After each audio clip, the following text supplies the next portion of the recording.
Matthew 13:24-30, Jesus presented the riddle of the wheat and tares. There are 4 main points to this. First, he says the kingdom of heaven is like a man who sowed good seed in his field. Second, the enemy of that man came and sowed tares among the wheat. This tells us that the good seed was wheat, and the word translated as tares, number 22:15, refers specifically to darnel, also known as poison darnel. This plant looks almost identical to wheat until the ear appears. This leads into the third point.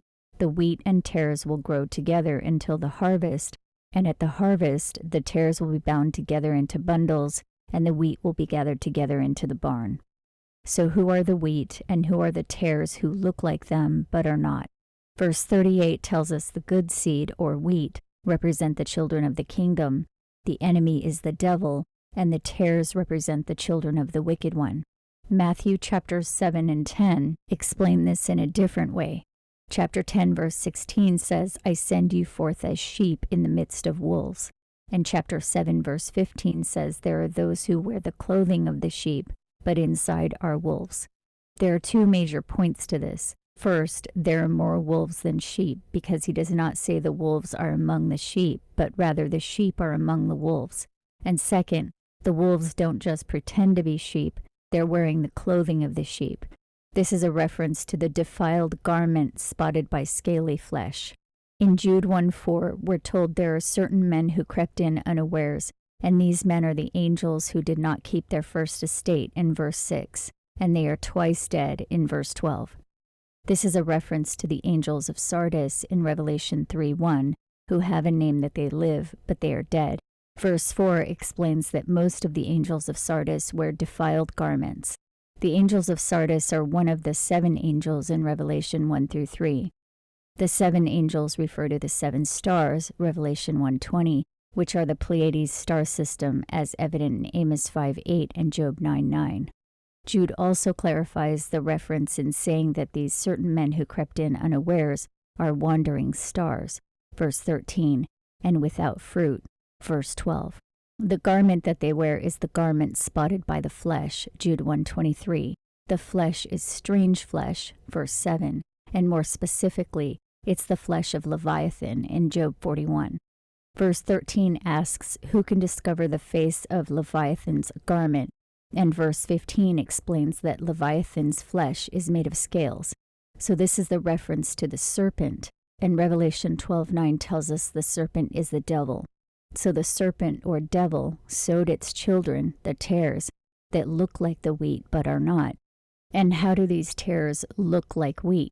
They wear a clothing or garment that they use as a disguise.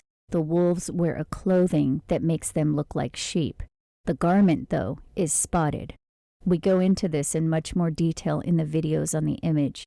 The image is used by the enemy to impersonate humans, and this is how they crept in unawares. They are the fallen angels who left their own home, and that home apparently was the Pleiades star system. These tares, or wolves, Jude also tells us do not have fruit in verse 12.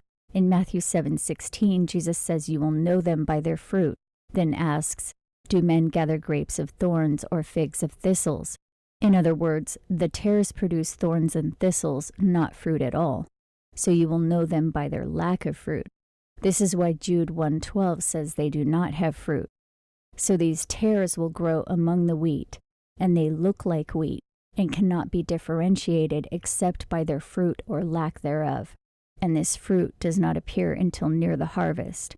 So at the harvest, the tares will be bound together in bundles, and the wheat gathered into the barn. The barn represents God's house, and the binding is explained in code in Matthew 16:18-23. In short, it says Peter will build the church, verse 18, be given the keys to heaven, and whatever is bound on earth will be bound in heaven. Then Jesus says Peter is Satan, verse 23. In other words, the church, built by Satan, will be one of the binding mechanisms by which the tares are bound together. But this does not mean everyone in the church is a tare. There's no question that the tares are not human. Haggai 2 also goes into this. In verse 19 it says, is the seed yet in the barn? Then goes on to explain that the vine, fig tree, pomegranate, and olive tree have not brought forth. In other words, they have not brought forth fruit. Then it adds in verse 22 that God will overthrow the kingdom of the heathen.